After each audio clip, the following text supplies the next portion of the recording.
Bali berada di peringkat kelima untuk kasus HIV dan berada di peringkat keempat untuk kasus AIDS. Tentu saja ini merupakan angka yang sangat memprihatinkan.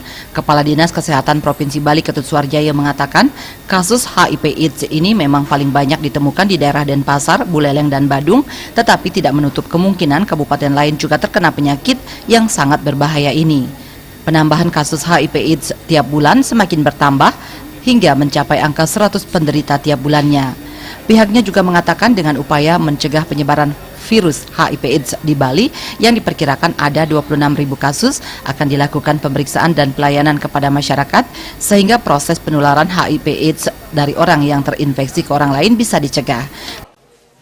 Sekarang lebih mengintensifkan jadi pemeriksaan kepada ibu hamil ya, dengan program PPIA, pencegahan penularan dari ibu ke anak.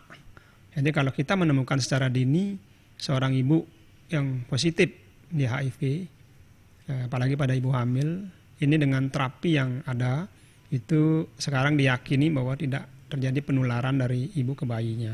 Inilah yang kita harapkan, sehingga kita berharap tidak ada bayi atau anak yang tertular HIV dari ibunya. Juga terus menggalakkan upaya-upaya pencegahan yang lain, terutama peningkatan pemahaman yang komprehensif terhadap kasus HIV ini, utamanya kepada generasi muda.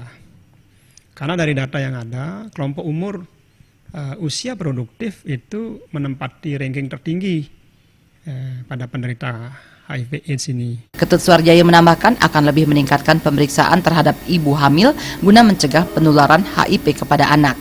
Jika memang terbukti ada ibu hamil yang terjangkit HIV, maka akan segera diberikan obat dan melakukan terapi sehingga akan mengurangi risiko penularan HIV dari ibu ke anak. Gede Kurniawan dan Gus Ngurah, Bali TV.